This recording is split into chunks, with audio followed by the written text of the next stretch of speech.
ಇದೇ ದೊಡ್ಡ 13,000 ಜನರನ್ನ ವಿತಿನ್ 11 ಮಂತ್ಸ್ ಟೀಚರ್ಸ್ನ ನಿಮ್ಮ ಮಕ್ಕಳಿಗೆ ಪಾಠ ಹೇಳ್ಕೊಡ್ತಕ್ಕಂಥ ವ್ಯವಸ್ಥೆ ಇದೆ ಮಧು ಬಂಗಾರಪ್ಪ ಸಿದ್ದರಾಮಯ್ಯ ಸರ್ಕಾರದಲ್ಲಿ ಮಾಡಿದ್ದಾನೆ. ದಡ್ಡನ ಬುದ್ಧಿವಂತ. ಅವ್ರಿಗೆ ಉತ್ತರ ಕೊಡೋಕ್ಕೆ ಮಾಡಲಿಲ್ಲ, ನನ್ನ ಇಲಾಖೆನೇ ರನ್ ಮಾಡೋದಕ್ಕೆ, ನಮ್ಮ ಮಕ್ಕಳಿಗೆ ಶಿಕ್ಷಣವನ್ನು ಕೊಡೋದಕ್ಕೆ. ಅವ್ರು ಯಾಕೆ 10,000 ಜನರು ಗೆಸ್ಟ್ ಟೀಚರ್ಸ್ ತೊಗೊಳ್ತಾ ಇದ್ರು? ನಾನು ಒಂದೇ ಸತಿಗೆ 51,000 ಗೆಸ್ಟ್ ಟೀಚರ್ಸನ್ನು ತೊಗೊಂಡೆ. ಸಾಧನೆ ಅಲ್ಲ, ಬೇಜಾರಾಗುತ್ತೆ. ಆದರೆ ಇನ್ನೇನು ಸೊಲ್ಯೂಷನ್ ಇದೆ ಹೇಳಿ ನನಗೆ? 51,000 ಎಷ್ಟು ಖಾಲಿ ಇದೆ ಅಷ್ಟನ್ನು ಗೆಸ್ಟ್ ಟೀಚರ್ಸ್ ತೊಗೊಂಡೆ ನಾನು. ದುಡ್ಡಿಲ್ಲ ಅಂತೀರಿ, ಯಾಕೆ ದುಡ್ಡು ಎಲ್ಲಿಂದ ಬರಬೇಕು ಅವರಿಗೆ?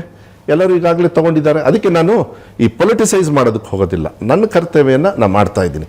ಪ್ಲಸ್ 13,000 ಟೀಚರ್ಸ್ನ ರಿಕ್ರೂಟ್ಮೆಂಟಿಗೆ ಈಗಾಗಲೇ ನಾನು ರೆಡಿ ಇದ್ದೀನಿ. ಕಲ್ಯಾಣ ಕರ್ನಾಟಕ ಭಾಗದಲ್ಲಿ 80% ಖಾಲಿ ಇರ್ತಕ್ಕಂಥದ್ದು. ಯಾಕೆಂದ್ರೆ ಕಲಿಕೆಯಲ್ಲಿ ಹಿಂದಿದೆ ಹೇಳಬೇಡಿ ಅಂದಿದ್ದೀನಿ. ಮಾಧ್ಯಮದವ್ರಿಗೂ ಹೋಗ್ಬಿಟ್ಟು ಹೇಳ್ಬಿಟ್ಟೆ, ಕೈ ಮುಗಿತು, ನೀವು ಹಿಂದೆ ಇಲ್ಲ, ನೀವು ಮುಂದೆ ಇದ್ದೀರಾ. ರ್ಯಾಂಕಿಂಗಲ್ಲಿ ಹಿಂದೆ ಇರ್ಬೋದು, ಆದರೆ ನೀವು ಪಾಸಿಂಗಲ್ಲಿ ನೀವು ಮುಂದೆ ಇದ್ದೀರಾ. ಒಳ್ಳೆ ಪೊಲಿಟಿಷಿಯನ್ ಬಟ್ ಎಲೆಕ್ಷನ್ ಗೆಲ್ತಿಲ್ಲ ಅನ್ನಂಗಿದೆ ಕತೆ.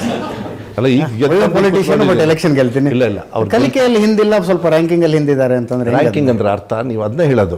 ಅದನ್ನ ತಪ್ಪಾಗಿ ವಿಶ್ಲೇಷಣೆ ಮಾಡಬಾರ್ದು. ಹೋದ ಸತಿ ಅವ್ರ ಪರ್ಸೆಂಟೇಜ್ ಏನಿತ್ತು, ಈಗ 10% ಅನ್ಕೊಳ್ಳಿ, ಇಲ್ಲ 50% ಅನ್ಕೊಳ್ಳಿ. ಈ ಸತಿ ಸೆಕೆಂಡ್ ಆ್ಯಂಡ್ ಥರ್ಡ್ ಎಕ್ಸಾಮಲ್ಲಿ ಕಾಪಿ ಹೊಡೆದೆ ಅದೇ ಮಕ್ಕಳು 25 ದಿವಸದೊಳಗೆ ಪಾಸ್ ಆಗಿದ್ದಾರಲ್ಲ, ಒಳ್ಳೇದ ಕೆಟ್ಟದ ಹೇಳ್ಬಿಡಿ ಅಜಿತ್ ಅವರೇ. ಅದೇ ಮಕ್ಕಳು 60% ತೊಗೊಂಡವ್ರು 80% ತೊಗೊಂಡಿದ್ದಾರೆ ವಿತಿನ್ 25 ಡೇಸ್. ಸರಿನಾ ತಪ್ಪ ಹೇಳಿ? ಅವಕಾಶಗಳ ಕೊರತೆ ಇತ್ತು, ಅವಕಾಶಗಳನ್ನು ನಾವು ನೀವು ಸೇರಿ ಕೊಟ್ಟಿದ್ದೀವಿ, ಚರ್ಚೆ ಆಗಿದೆ. ಇವೆಲ್ಲದೂ ಕೂಡ ನಾನು ಏನು ಮಾಡಿದ್ದೀನಿ, ಏನೇನು ನನ್ನ ಕಂಟ್ರೋಲಲ್ಲಿ ಏನೇನು ಬರ್ತದೆ. ಹಾಗಾದ್ರೆ ನಾನು ಕಾಪಿ ಹೊಡೆದು ಬಿಡಬೇಕಾಗಿತ್ತಾ? ಕಾಪಿ ಅದೇ